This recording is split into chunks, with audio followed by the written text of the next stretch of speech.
Yo, guys, my man, you can bring it a bit closer, shall we? He feels so alone right now. Feels like him.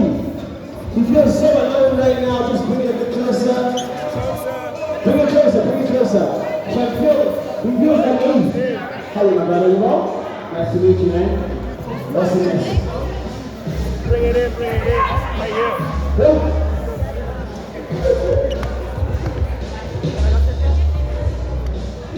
Still put it on the other side. Where? Window. Why? Yeah, you can go. I'm gonna chill here.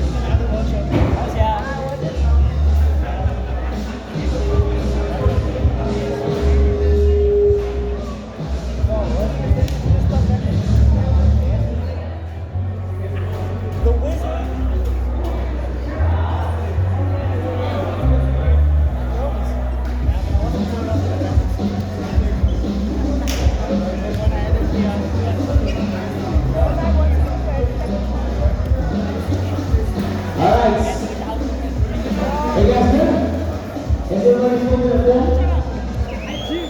Has everybody filled their form? Please have them fill their form. Now I'm asking, can I win a class? If they need it, they need it. Alright, okay. Ladies and gentlemen, first of all, I'd just like to say welcome to the meeting. I want to thank you so much for being here.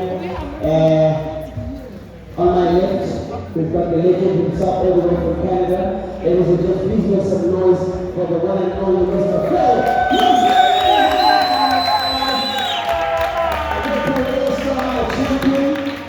All the way from Canada. And I think he was in Cape Town. Where were you in Cape Town yesterday? Yesterday, the day before. First of all, welcome to Sauda. This is Sauda, not Cape Town. Sauda! Hey! For those not from Cape Town, sorry, but welcome to Sauda yourself. We welcome you. Okay.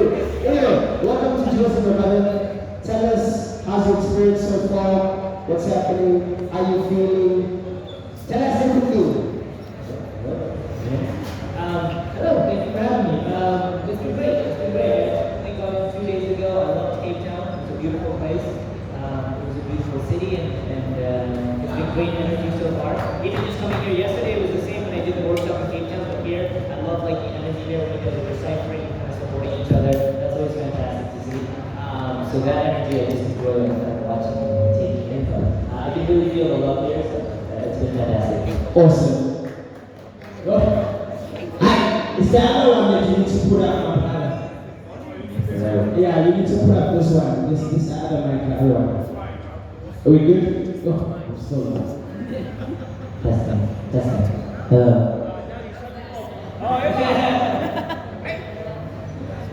One, two. Man. Intermediate longevity. Fast. Very hard. You sure?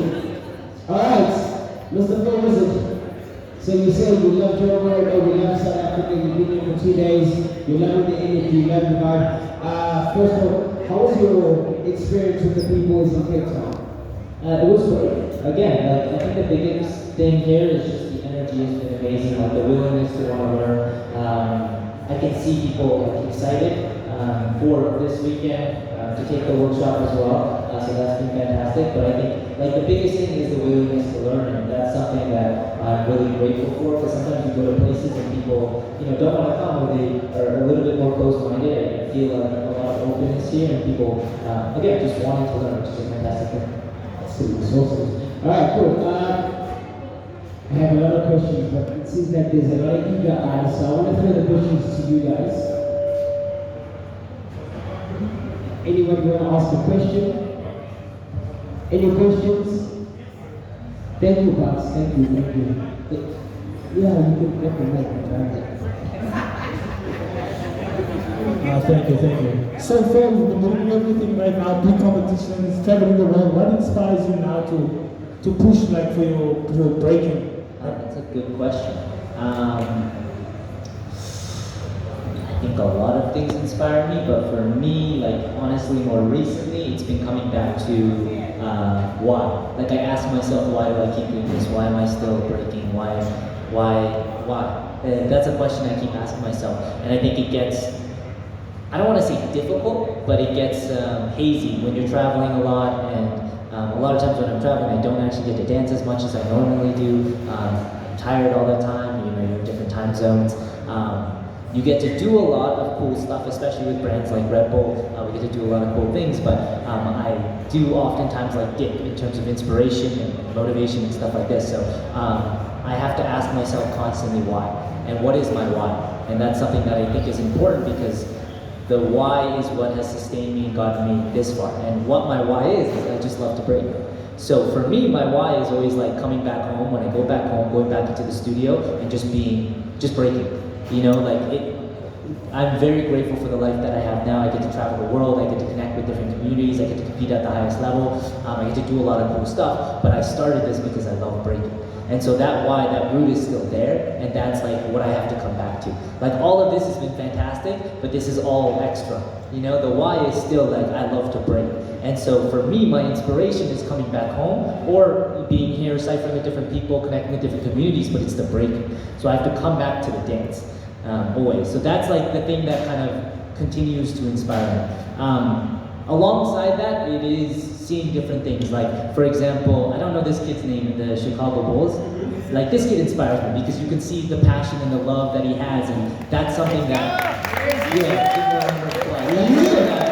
think, like, I don't want to say you lose over time, but you don't think about as much. You know, when you're a kid, you're just dancing because of the love of it, because you just love to break, you know? And that is the why. That is why I started too. Now it's more serious, it's competition, and you want to win or do all of this, of course, and I don't think that's a bad thing. That's a fantastic thing as well. It'll push you, but that's the why too, is to see that youth. Like, that's why I started, is because I just love to dance. I love the way it feels. I love when you went out and you did something, everyone's cheering for you. You're like, oh, I did something cool, you know? So for me, that is the why, and that is the inspiration again. And those things continue to re-inspire me. Like being here with you guys, even just seeing a cypher and everyone being supportive and loving, like that is the why. You come back to that, right? But that's all rooted in just joy, like loving the dance. So for me, yes, I'm very grateful for everything I get to do. I get to do a lot of cool stuff, but the why is still like, I love to break. And that's what continues to inspire me. That was a long answer, I apologize. There's both though. I love the answer because it was very broad and it had a lot in it.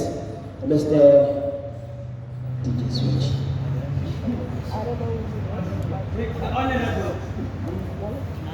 What's up, Phil? Hello. If you know what you know today, what would you tell yourself before competing in the Red Bull BC1? Oh, good question. Like some advice, you mean?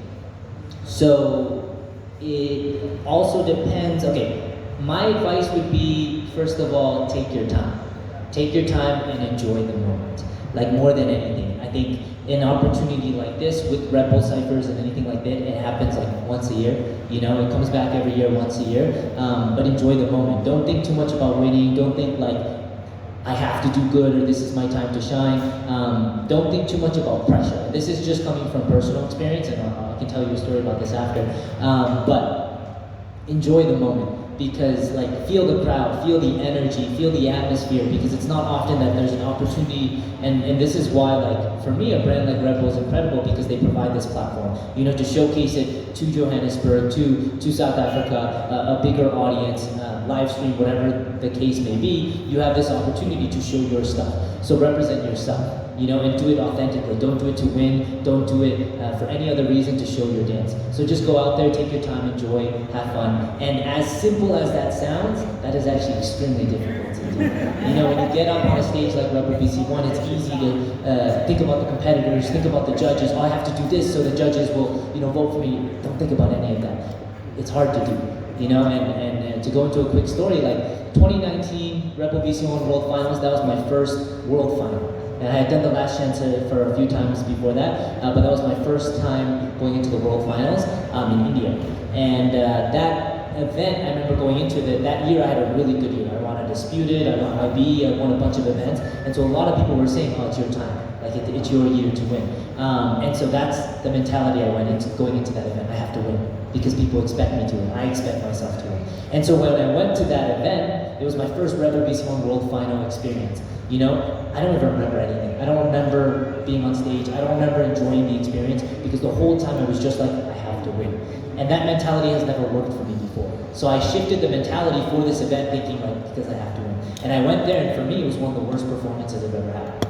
in my life. I lost first round to Kazuki Rock, and my focus was just on winning, so I was saving my moves because I was like, no, but I have to do all of this to get to the top, so I was trying to save my moves against someone like Kazuki Rock, who's incredibly difficult first round. The next time I got invited to BC1, 2021 in Poland, I went this time with that mentality of, I just want to enjoy it. I want to enjoy the full experience. I want to represent myself. I want to dance the way I want to dance instead of dancing to trying to win. And when I did that, I made it to the finals. And the thing I'm extremely grateful for in that scenario is like a lot of people, and even now, even last year because I lost in the finals, people will come and be like, you were so close. But for me, it didn't matter. Like I never cared about winning or losing. I had such a good time. Like in the finals of Poland, I lost to Amir. In the finals last year, I lost to Hong Ten. Two people are good friends of mine that I respect a lot. So when I remember distinctly like being on the final stage and like taking a moment to breathe in the finals and just being like, I don't really care what happens. Like win or lose, I've been having a great time. I'm gonna have a great battle here. And both times I had a fantastic battle, you know? And that is what, going back to the first question, that is what continues to sustain me as well, is what continues to inspire me, is the energy. So when I went to Poland, from first round, second round, third round, I just took it all in. The walking out on stage, looking around, really taking it in, feeling the energy, vibing off of that energy, and that's when I enjoyed it the most. In that moment, it wouldn't have, like winning or losing wouldn't have made that big of a difference. It would have been cool to win, but like I wouldn't have felt that much different because I got the best experience I could in that moment because I really, really took my time and enjoyed it. Like enjoyed the full experience. I didn't think ahead, I was present. And so going back to the question is, that's my advice also, is to be present. To be present in the moment, to enjoy that moment, because again, it might come only once a year. You might not have this opportunity all the time, so like fully embrace that moment.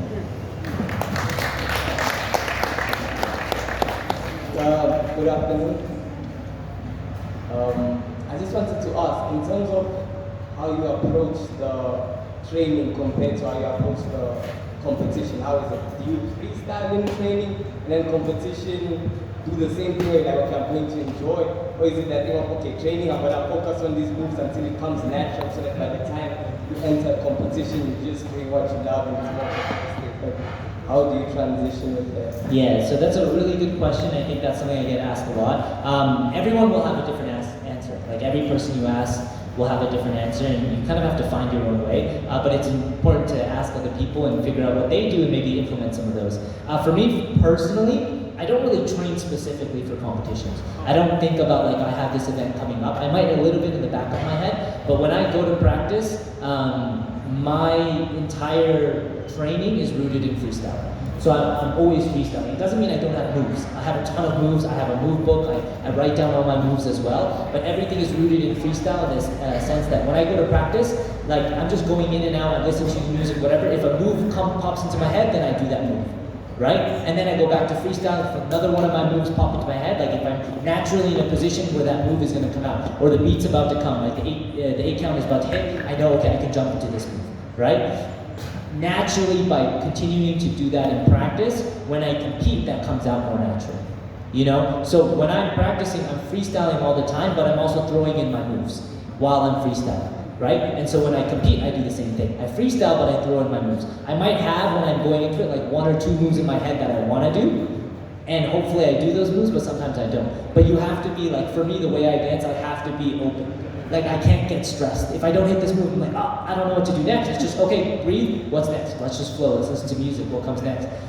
The more I do that in practice, the better I started getting to do that in competitions. So a lot of my competitions, again, I have a move book, I do my moves, but I'm freestyling. I don't know when I'm gonna do all those moves. Sometimes I'm battling an opponent and he does something that reminds me of a move that I had, right? So I grasp onto the first idea that comes. He does something, I have this one, okay, I'm gonna throw that out.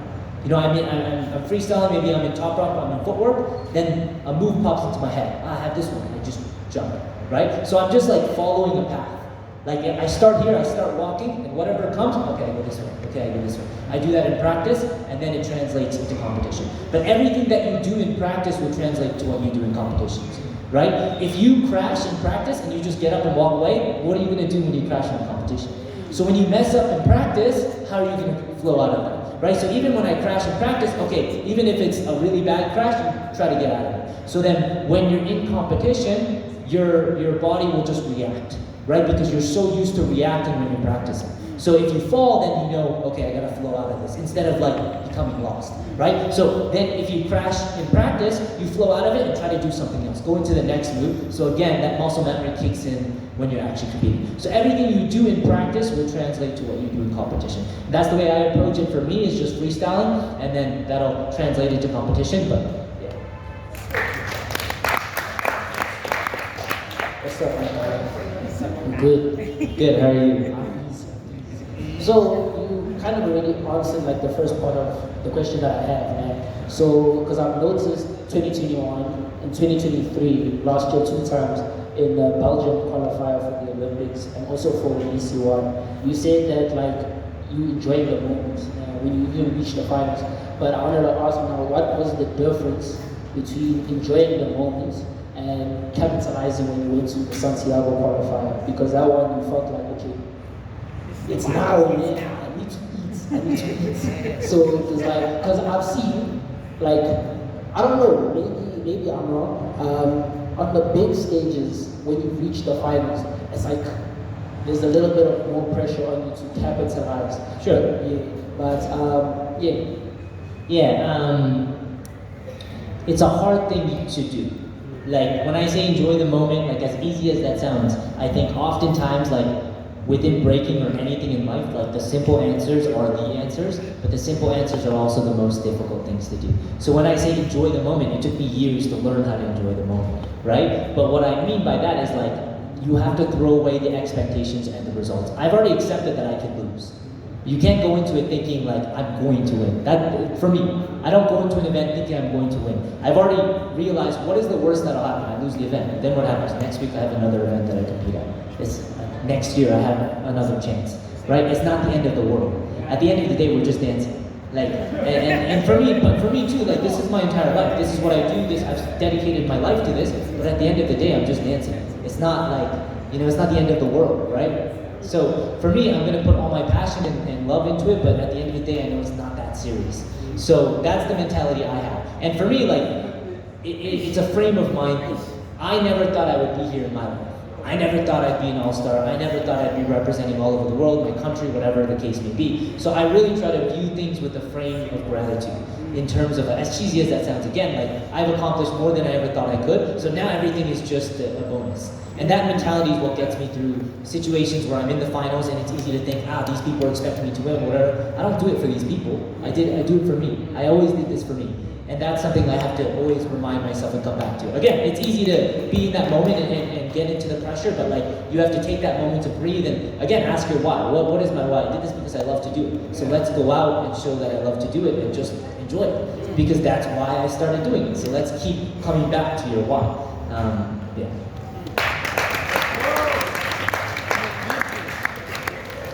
Hello. Hello. I wanted to ask, what do you have to say to the first timers who put themselves to the challenge and don't really trust that their body's gonna hold them up? Yeah, breaking is a difficult dance to start. Definitely. I think it's like one of those things where I taught a lot like a couple years ago as well, and you see a lot of kids give up because it's a very difficult thing to pick up. It's very challenging.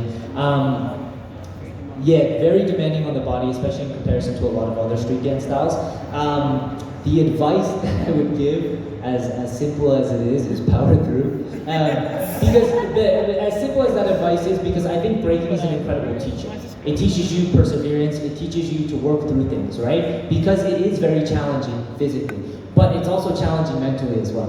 Like, to push yourself at practice to try this new thing, or I can't hold this quite right, like, it's difficult to do, keep trying. And because that mentality, if you're able to do that and push through that, that translates to everything else in life. Like I've seen so many breakers who succeed in other aspects of life with what we call like the B-boy or B-girl mentality, is because they've persevered in their dance. Breaking is not easy, physically and mentally. Trying to break full time or just doing it for fun, whatever the case may be, it's very difficult. You hurt yourself a lot.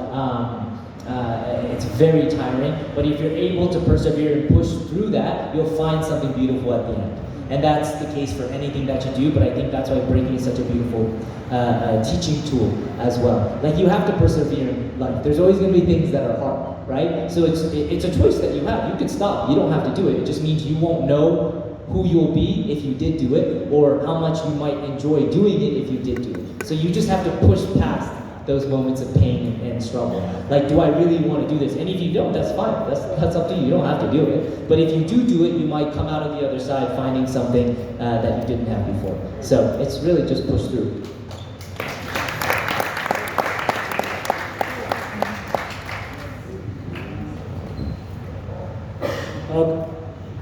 Sorry. Okay, while I have the mic, can I put a question? Stole it. Sorry. Opportunist. In transition. Yeah. So, what do you think about repeating moves in a battle? Uniqueness, and how do you deal with injuries? 3 questions in one. Took the mic and asked 3 questions.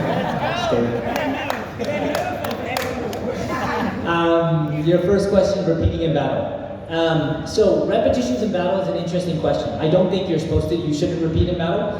Everyone does, and there are ways to get away with it as well. And that's something I actually like to show, like when I teach a little bit. I don't think you should repeat, but it's a gray line because you can do a lot of variations of similar movements and get away with it, right? But it has to be different enough. And also, like, strategically, it has to be timed well. So, like, if you repeat, if you're in top 16 and you do the first and second round, and you do, like, 2 different air flare variations, it looks the same, right? But if you do it in top 16 and then you do it in top 4, they're gonna forget that you did it early on, right? And if it's a different enough variation. So there are ways to get away with repeating just strategically. And if you look at some of the top B-boys, myself included, Meadow, Pump 10, a lot of us, we use the same transitions. In the sense that, like, if you look at our style, they're rooted in, like, 1 or 2 things, right? If you look at Hom 10, it's like the Hom 10 freeze. He does that a lot, right? But he makes a ton of variations of it, and he disperses it throughout different rounds, and he sprinkles in different movements in between. So you can get away with repetitive movements, you just don't want to do the exact same movements. You can look at Meadow as the same thing. He does a lot of the same transitions, right? But it's different enough that he's able to get away with it, and he spreads it out really well, right? So it's really like you're able to find ways to repeat, you just have to be kind of strategic about it. What was your second question? Injuries. Injuries. Dealing with injuries is, of course, very difficult. I've been fortunate enough, honestly, that I've never been too severely injured. I attest that a lot too. I work with a personal trainer. I've been working out consistently since like 2017. So before a lot of people were kind of working out and training with people. For me, that was a big thing. I'm a nerd about breaking. I really like to figure things out about breaking, about the body. And a lot of the things that I figured out, for example, with breaking, and I told this in like the Cape Town workshop as well, it's a lot of push movements, right? So when you're breaking, everything is a push movement. If you're going windmill to handstand, even from a stab freeze to up, it's a lot of push movements, right? Breakers are probably one of the most imbalanced people in the world in terms of like your body and your muscles, because we work, first of all, most people have one side that they work, so their other side is a lot weaker. And again, for the example of breaking, we do a lot of push movements. So when I started looking at breaking, I was like, what is the opposite of pushing? Is pulling. So if you work, when I went to the gym, I did a lot of pulling movements. I still do a lot of pulling movements, pull-ups, rows, stuff like that, because you're working the antagonist muscle, you're working the opposite muscle, so it helps balance out your body. And so for me, like digging deep into that kind of stuff is what helps prevent injuries over the years. Injuries will always happen. No matter what you do, you're going to get injured. It's the nature of what we do in breaking. A lot of what you do is throwing your body in different positions, throwing yourself around, freestyling. You might slip, you might hurt something, but you can do the best that you can to prevent injuries as much as possible. So for me, it was research in terms of, okay, what muscles do we use in breaking? What muscles do I then have to work that are the opposite muscles that we use in breaking, so I can balance out my body? And another example was like early on in my career, I started getting a lot of wrist injuries. And so I thought to myself, what other sport or athlete or whatever uses their wrist a lot? And I looked at gymnasts. Gymnasts do a lot of similar movements that we do, but even more so. So I started looking at like a gymnast wrist strengthening routine, just looking on YouTube, kind of researching what works, and then trying those things out. So you can fix most of the problems and injuries or whatever that you have if you do enough research. There's a lot of bad research out there, so you have to be careful, but it's your job to kind of dig and find those things. Injuries, I really try to look at life always with a positive outlook. So like, I've had injuries before that have prevented me from doing certain things. when that happens, I see it as an opportunity to work something else. So I had an injury here once, and I don't know exactly what it was, where it made it so it was hard for me to do any power. Because the moment I did power, it would kind of seize up. So I was like, okay, this is my time not to work on power. So I started working slow. I started creating more, working on my footwork, working on other things. There's always something that you could do. And I think that's the cool thing about breaking is that there's a different path you can find. There's always something that you can work on if you really want to work on it. So there's ways to work around it as well. And your third question? We're good? Thank you very much. Thank you for this opportunity. I was thinking, with regards to your experience having seen breaking internationally and us being in a local space, what advice would you give us as South African breakdancers to say, or breakers to say, things that we could do either in terms of networking or in terms of hosting events, in terms of building each other that could make breaking something that's as sustainable as it is. I don't know how strong it is in Canada, for example, but for example in the US, Brazil, how can we better network outside of, let's say, formal events to build each other and build the scene? That is a good question. That's a difficult question. There's a lot of factors in that, to be completely honest, that aren't in your control as well. Like, for example, South Africa is far from a lot of places. It's hard to go, like I always say, I recommend traveling, right? But that's hard to do. You know, it's harder to make money here in some other places, especially with breaking. It's further for you guys to travel. So those are honestly just legitimate things that are difficult to do. The things that you're already doing, or at least that I'm seeing, are positive ways to create change. So when you're in an environment like this, you guys, like what I was saying before, when you're ciphering, everyone is so loving and positive. Like that is the energy that you want to carry. You want to work on the things that you can do and are in your control. You can't control that you're in South Africa and it's hard to go to certain places. That's out of your control. You can save up money and maybe try to travel, right? But it's out of your control that you might be further away, like, physically than other people. So think about the things that are within your control, right? Creating a positive change in your environment, creating a loving environment for people to want to come join in Cypher, reaching out to people to work together. Like breaking is a community and life is about community, right? You can't do things on your own alone. I never got here by myself. I got here with a huge plethora of people that helped me along the way.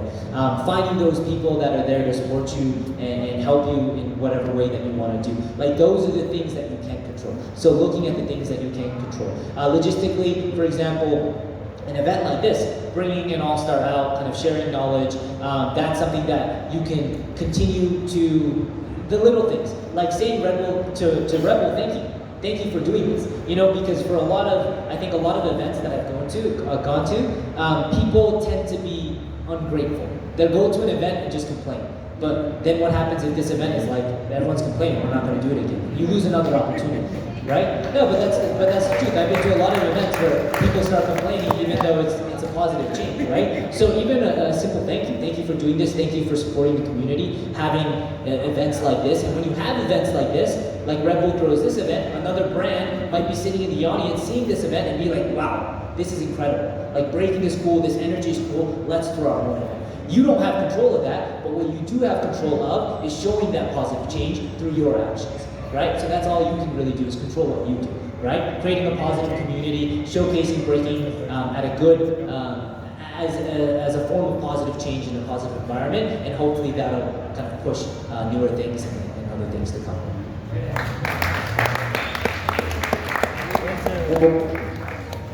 Questions? Yeah, it's okay, we can keep going. This I think on that positive note, how do you change a frustrating workout session to make it positive? What music do you listen to? What do you like, to spice up your workout? Yeah, no, that's a great question. Yeah, so like a lot of breaking, I think like people will watch me and when they see me on stage, they see me smiling and having a good time, but breaking is always like this for me. Like, someone asked me the very first question, what continues to inspire you? A lot of things inspire me, but like it's always up and down. I've had months of like hating breaking and not wanting to train, and I've had times where like breaking feels the best. But again, everything is a perspective thing. So like you can't have this without this. You need this to understand, I missed that. I want to get back there, right? And that mentality shift for me was already a big thing. I used to come down and be like, I hate this, I don't want to do this. But when I started shifting, realizing I need this, so I understand that the highs are high and why this feels so good. So I started finding gratitude in the bad practices and the bad workouts. And what I did was, okay, what is the positive thing that I can take out of this? If I'm at a practice for 2 hours, the whole practice could suck, but I might have one round that I liked, one idea. And I'm like, I'll focus on that idea. Okay, that was good. So tomorrow, I'm gonna go in tomorrow's training with that energy of that idea was dope. Let's start with that idea and see what I can build from there. Right? And any day, I find you can find something positive, even if it's just, I showed up today. I went to practice today. I had a horrible practice, right? But I showed up. I could have just stayed home and done nothing, but I decided to go to practice instead. So I find a positive thing in every scenario. And eventually, you always climb out. Like, I've had ruts for months at a time, sometimes for years at a time, but I've always found my way out. And when you find your way out, you look back down and realize, that was nice. That was worth it. Because at least I didn't give up. Now I'm here and I feel great, okay? And I'm excited to do that again. And that perspective of climbing up, next time I go back down, I know I've been here before. So this might suck, but I'll find something positive. Today wasn't so good, tomorrow I'll try again. Maybe it wasn't so good, maybe it wasn't so good, but eventually you'll climb back down. So everything for me is always a mentality thing. Like everything that I do, and as physical as breaking is, it is extremely mental as well. Like how you see things, how you approach things. It will not only change the way you break, but change your approach to life. And that's something I'm extremely grateful of for breaking. Like it's created a mentality for me of not just in the context of competitions and breaking, but how I approach life with the attitude of gratitude and positivity. So yeah. So I just had like 2 questions, right? First of all, I wanted to ask, based on like your experience, have you had a mentor, role model, anybody that you look up to? And would that like affect you? Because like most people would like tend to train on their own, like I want to create my own flavor without like depending on looking at other people type thing. Right? That's the first question. And second one, with all the experience that you've had, do you have any highlights from all the years that you've been competing that stand out the most and the feeling you had in that moment? Cool, yeah, great questions. First question, mentors. The idea of this is really interesting for me. I question a lot the concept of art because for me, breaking is art, first and foremost. Like, I know we're going to the Olympics, it's going into like this sport round, but first and foremost, it's an art. And when you look at art, and especially in the context of breaking, a lot of times like, we talk about biting and flipping and all of this, but everything comes from something. And like, never feel ashamed or feel weird to ask for help and to have guidance along the way. I wouldn't be here without other people. Like someone taught me breaking in the beginning, and then I seeked guidance from those around me. And for me, I had a lot of mentors growing up. It wasn't one mentor, it was many, many people. I didn't have one person who taught me everything. I drew knowledge from every single person that I could, right? And so I see everyone who has helped me along the way as a mentor to a certain degree because they provided knowledge in some context. Also, people I don't know. I watched a lot of YouTube videos growing up. So I looked up to a lot of people, and those people became my mentors without them knowing it. You know, like the people I grew up watching was like Victor, Menno, like all these people, and they became my mentors without them knowing that they were my mentors. Because I learned from them, I taught myself through them. I watched their breaking, like, I like his breaking because of this. So maybe I'll try to do a little bit of this, right? Not specific moves, just like their flavor or their attitude or something, and see what works and see what doesn't. And it all becomes a form of exploration. And so if you don't have people specifically around you, like physically around you, you can find mentors online, especially with the internet now. You can always find a way somehow, you know? Your second question was moments in my career, highlights in my career. That's a good question. That's like a fun question. I've been fortunate enough to have a lot of moments that I enjoy. I'll go specific and then like more broadly. Like for me, my highlight of my career is now. Like I get to enjoy my life now. Like I get to compete at the highest level. I have a great group of friends around the world. I get to live, for me, my dream. I've always wanted to be a breaker and live off of this, and I get to do that now. So my highlight right now is now. I get to enjoy my life. I get to share with different communities. I get to dance with different people. I get to break every day. Like, that is a highlight for me. If I had to talk specifics, there's a lot. Last year, battling Hong 10 in the finals, like making it to the finals, battling it, not because, for many reasons. Hong 10 is a good friend of mine, but it was the energy in that moment. It's the way I felt. Like at the Red Bull BC1 finals last year, I felt very confident, I felt very good, I was free in my dance, and then the exchange with Hong, all of my best moments always came from like positive exchanges. So Hong is a really good friend of mine, we train a lot together, we get to hang out a lot together, and so to share the biggest stage in the world in breaking with him, and to come out with an incredible final battle, like that was a highlight for me. You know, winning, losing, it didn't matter. If I won, like it wouldn't have made a difference. I enjoyed that moment to the fullest. Another highlight for me, some of them like are kind of random ones. Last year I went 2 events back to back. It was the FEES, which was part of like the Olympic qualifications, and the Pan American Championships. Not the games, the championships which happened before. And for me, those are 2 highlights because once again, all of my highlights just came from me feeling good in my dance. Like I felt like I really represented myself the way I wanted to. Instead of trying to win or doing things to win, it was like I just did what I wanted to do and then I ended up winning. But those moments are the best because even if I lost, I wouldn't have cared. Because I enjoyed and I danced the way I wanted to. It's the same thing against Hong 10. Like that's why that's a highlight, is because I was true to myself. I wanted to dance, I wanted to express myself, and I was able to do that. At the same time, those events specifically were a big highlight for me because my crew was behind me. So it's not often I get to travel now with one of my original crews is United Rebels. So that was a highlight for me because they were there at that event. So I had my boys behind me. You can see it in the video if you watch like the finals. All my boys are there kind of cheering me on. And that to me meant more than winning. Because I was like, I'm here and I get to do this like with my boys cheering me on and encouraging me. And that to me means like the world. So as much as I get to do really cool things now, oftentimes it just comes to the simple things. I get to still enjoy dancing every single day. I get to enjoy being a competitor, and I get to do it with the people that I love. And those, for me, are like the highlights of my career. Okay, as a coach, how do you balance your life, and what do you do to escape from breaking? I have no balance in life. So I'm very much a yes man, so I say yes to everything. I'm really bad at saying no. So that's something I'm trying to learn, to be honest. Like, my life is kind of dedicated to breaking, so I do a lot of breaking. You know, I travel a lot right now, I'm not really home ever. So it is the balance of no balance, to be honest. But I'm just trying to learn to balance. How do I shut off? When I am home, I really shut off. I delete Instagram. I delete social media, and I'm just present in the moment. I'm there with my family, I'm there in the studio with my friends, I'm practicing, I like to go for walks. Like, I'm not a complicated person, I'm a very simple person when I go home. I like to go to walks, I like to go on walks. I'm a very introverted person naturally. When I'm breaking, when I'm traveling, I'm a lot more extroverted, but that drains me a lot. So when I come home, it's like my recharge time. So that's why I need to be off social media, I just need to be alone, I need to be with my own thoughts. So a lot of it is just like going on walks, I love watching movies, I like going to like coffee shops and just reading a book. I like people watching. I really like dogs, so I like to like look at funny dogs. I like to do like simple stuff, you know. But for me, like I need to be alone.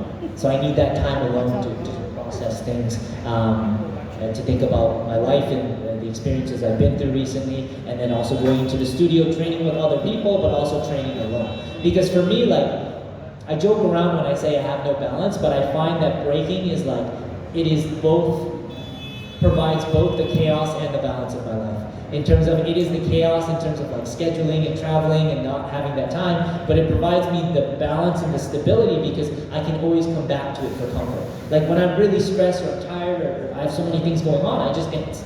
And when I finish dancing, I'm like, okay, I can deal with things then. So even when I'm home, yes, I like to train with other people, but sometimes I also like, I need to train alone because I need to be alone with my heart by myself, just like let things out, let it go with no judgment, no one around me. And that is often the things that will recalibrate me and bring me back to the zone. But yeah, for me, balance means time at home, like coming back home and just recharging. All right, so, what advice would you give to a breakdancer, like after this event, everyone's excited, everyone's, just like, oh, breakdancing, yay! And then afterwards, they wait like an entire year for this competition. What advice would you give to a breaker that's now seen the competition, somebody that's been in the competition? After this, what would you tell them to do if they really want to step up their level, if they really want to take this seriously in terms of, not everybody's a competitive b-boy, but they use it sort of like an outlet to showcase their skill. And most people just sort of go underground and they wait for the hype to come back the following year. So some people have been, qualifying for the Olympics. So those guys know to consistently stay in battle mode, But for the average b-boy who's not there yet to take this as a committed kind of lifestyle, what advice would you give them after this if they really want to do this? Because the hype is all here, we're all together, there's b-girls, there's b-boys, but... Yeah, it's easy to fall to the energy and feel hype, but what happens when the energy is gone? It's hard, it's a very good question, but it's hard. But again, the answers are always in the most simple things. You actually answer the question yourself. Consistency. Like, the thing that got me to where I am today, like, I was, in my city, I was not the best b-boy. I was one of, like, average b-boy for the longest time. What made me the best in my city, and then my country, and then competing at the top of the world, was consistency. That's all it was. I consistently practiced every single day. Not every single day, but most days. I would practice. I think rest is also very important, but I was very consistent in physically showing up to practice and mentally, right? I was the most passionate about breaking. Like, I loved breaking to its core. I always thought about breaking. Like, people will see me on the streets, and I'm just walking, and I have an idea, and I'm walking, and I'm starting to like move a little bit, because I'm trying to play out the idea in my head. Sometimes I'll have a conversation with someone, and I kind of blank out, because I have an idea in my head, and I'm like playing the idea in my head, right? But it was consistency. I was very passionate about it. It's easy after an event like this to feel like this. Oh, I'm going to train super hard, whatever, and then, the first week it's okay, and the second week, and then the third week, and then it goes down, right? It's a very normal process and a normal cycle. So, again, coming back to the first question too, like, why? Why are you doing this, right? If your goal is simply to get to the top, once you get there, what's next? Like, you have to come back to, you have to really, and again, answers sound simple, but it's very difficult. What is your why, right? Because honestly, to be completely honest, I had the same struggle. And my goal was to get to the top. I got to the top, and then I was like, okay, but I saw life as a movie. In a movie, you watch a movie, there's a happy ending, and then it's over. And you're like, that's nice. But that person still has to wake up the next day and live a regular life too, right? But so you have to come back to the why. Like, why are you doing this? So for me too, when I reached the top, there was a moment for a couple months, maybe a year, where I was like, this is it. Like, then you just do this over and over again. So what is the why? The why was because I love to dance and I love to practice. Like, more than anything, I don't like to compete. I think a lot of people think I like to compete. I hated competing. I still don't like to compete that much. I'm not a competitive person. I'm competitive with myself, but I don't like competing because a lot of times I compete against my friends. And I don't want my friends to lose, but I don't want to lose, right? But someone has to lose, so I never like competing, but I love to break, right? So I found my way of expressing my love for breaking in competitions as well, just doing the things that I wanted to do. But I always came back to my why, which is that I love to break. And that was what sustains me now and continues to sustain me, right? The high of an event is fantastic. It'll give you inspiration for a certain amount of time, but you'll eventually come back down. And when you come back down to get that inspiration again, it takes action. So you have to keep practicing. And you have to go through the dirt of it. You have to go through not enjoying practicing to enjoy practicing again, right? So breaking in life and everything is always going to be like this. It's always going to be a roller coaster. You're never going to be able to stay up here. You can use these moments as like a little bit of a takeoff, right? So an event like this, get that inspiration, sit with it, feel that energy, enjoy it in the moment, take it for as long, like ride it for as long as it gives you. If you're motivated for a week, enjoy that week of motivation. But just recognize that it'll come down. Don't be sad about it. Accept what it is. And then if you want to keep competing at a high level and try to push for it, then you just got to keep practicing. The answer is simple, but it is also the most difficult thing to do, to be consistent, right? Through ups and downs. And realizing, again, when you are coming up, use it as a takeoff to go even further, but when you come down, you have to keep walking, you know? You have these sprints, but you have to keep walking. Don't stop and sit down, just keep walking. Even if it's just slow steps at a time, if you just show up to practice every day, even if it's a bad practice, keep doing that until you have the energy to come back up. So use it as fuel, but like, you just have to be consistent in what you do.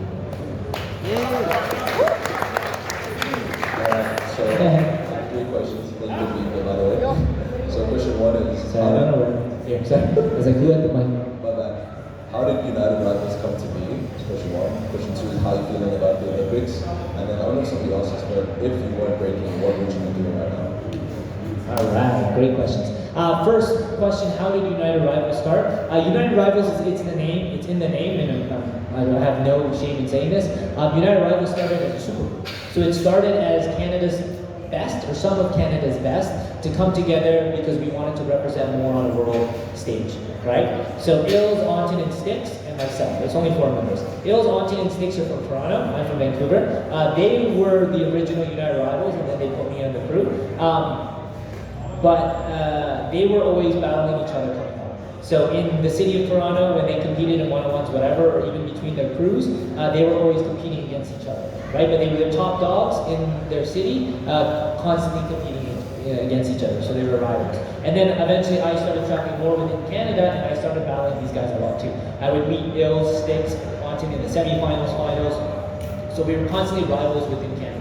And so the idea came to bring us together because we started getting invited. People started inviting us to events and be like, well, I want you to battle with Ills to come to our event, or I want you to battle with Auntie to come to our event. And so we were like, why don't we just come together and make a crew so that we can compete at this level, right? So it started off as a super group, but it ended up being like my family.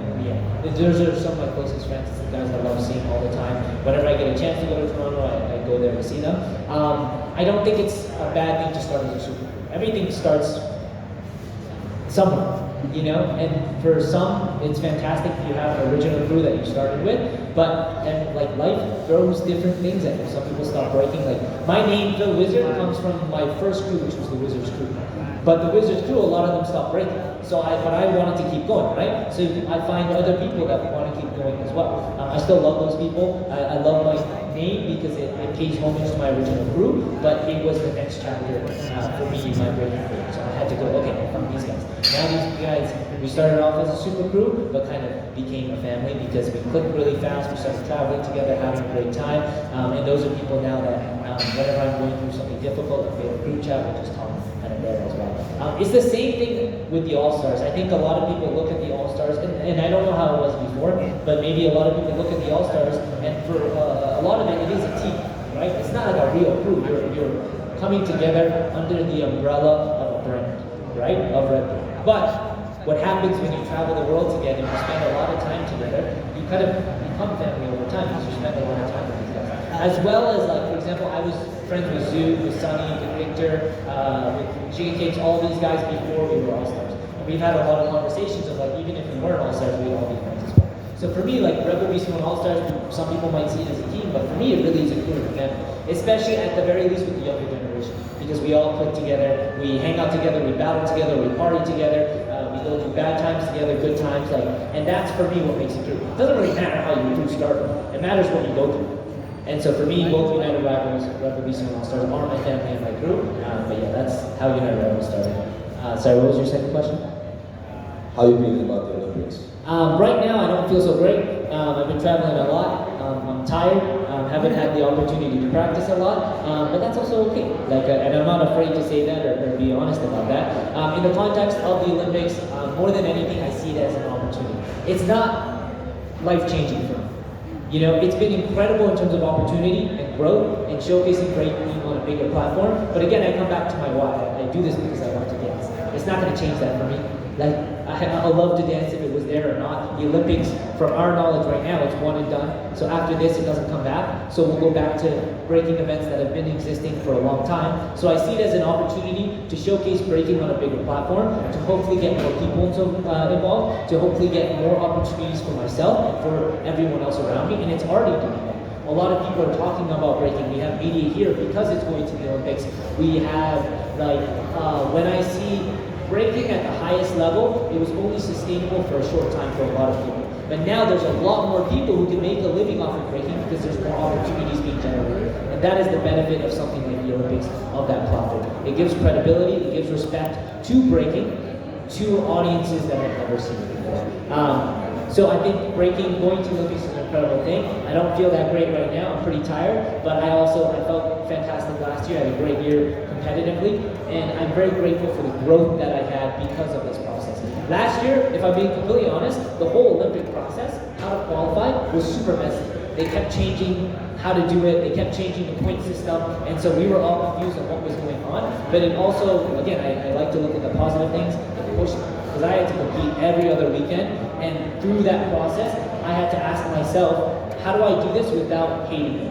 Because it was easy to get into these, like if you're competing every weekend over and over again, it's easy to stop enjoying competing. So I had to force myself to find, okay, how do I enjoy this? And that's where I really found like freestyling stuff helped, because I like to go into competitions not knowing what I'm gonna do, because then no one else will know what I'm gonna do. And I won't know what I'm gonna do, so I'm gonna surprise myself. And I had to force myself to do that, and then I reached new heights. I was competing and dancing at a level that I had never danced before because of that process. So I'm very grateful for that as well.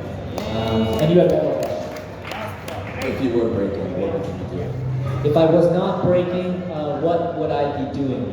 That is a difficult question. When I was a kid, I wanted to be a writer. I like writing. I think I would still be doing something in the creative arts. I did like musical theater in high school, so maybe I'd be doing that or acting or something. Or maybe I'd be at home playing video games and doing absolutely nothing. I have no idea what I would be doing without breaking, and I don't really think about it. Like I've gotten this question a bunch of times, but I truly don't think about it. I don't think like what would I be doing, because this is what I'm doing, this is what I love doing, and I don't see myself doing anything else. So yeah, I don't luckily have to think about that. Maybe I will in the future, but just Peace, yo. It's not even a thought-provoking question like that. If a cipher kicks out, will you cipher with us? Yeah, I'm down to, of course, cipher with you guys. I'll be honest, I don't cipher a lot in general, but that just comes from, like, I'm a very nervous person.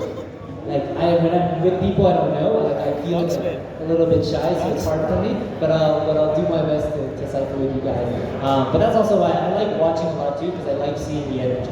You know, like, without me coming in, because I think, like, for me, I am an outsider here, I'm not from here, so I like seeing what the energy is without me, and then if I come in, it does change the energy a bit. It might be positive, it might be whatever, but like I like to see what it is. And yeah, but later on, if the cipher starts, I'll cipher with you guys for sure. Awesomeness. All right, cool. One last question for me, and then I think we're done. I'm giving you enough time. South Africans, this is what they do. I gave you the time to do whatever, and now I have one question. Now all of a sudden, welcome to South Africa. This will be good. Anyway, my last question is top 16 B-boys, top 4 B-girls. How do they mentally prepare for tomorrow? It's a challenging day. They all want to show up. They all want to do their best. What is the best advice that you can give them for tomorrow's battle?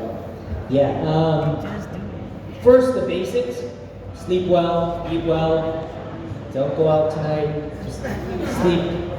You want to be physically, you want to give yourself the opportunity to be physically and mentally in the best. You want to give yourself the opportunity to be physically and mentally in the best position for you to succeed. Do that by sleeping early, eat good food, whatever the case may be, whatever you need to do. Everyone has their own thing. Like for me, for example, like before every event, I journal. I like to write down my thoughts so that it's not in here and it's on paper and I kind of let it go. Find something to clear your head. That's what I think, whatever that case may be. For some people, it's hanging out with your friends so that you're not thinking about that moment, right? Find something to clear your head so you're not stressing about it too much. Don't think about the event before the event. Because then you're stressing about situations that haven't happened yet, that, you know, like you're just stressing yourself out. Yeah, exactly. Just enjoy the day, find ways to de-stress, come to the event, take in the experience and enjoy it. If you're nervous, I remind myself, what is nervousness? It's excitement. You're nervous, you're shaking, you're scared because it means something to you, because it matters. That's a good thing, you know? How do you shake off nervousness? that's on you to figure out. Everyone has their own way, right? For me too, like, it's getting out of my head. So if you ever see me in competitions, like backstage, I'm just talking to my friends, we're hanging out, we're throwing moves, doing different ideas, because that makes me feel calm, right? So find your way to calm yourself down before going out, and maybe you're not able to do it in this competition specifically, but breaking is a journey, so find what works for you, and you can apply that for the next event and the next event. But I use every event that I've ever gone to, even the biggest events in the world, Rebel BC1 World Finals, Olympic qualifications, as a learning lesson. What can I do better the next event? What did I learn this event? There's no end goal for me. Like, not one event is an end goal, and this event should not be your end goal as well. Your end goal should be just to break, to continue to break, to do it, remember, whatever your why is, but it's not a destination. Like, it shouldn't be this one thing. So this is part of your journey. Use it as a growing and a learning tool, and take it as an opportunity to learn, to grow, to enjoy the experience, to motivate yourself, to motivate others, to inspire others. And yeah, take it as it is, and enjoy it, and find ways to calm yourself down. Awesome. Ladies and gentlemen, please, a round of applause for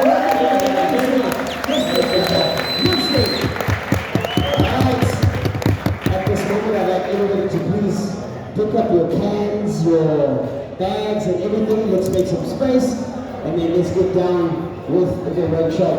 Mr. Bankipan, please pull on shoes. Something smelling a big family here.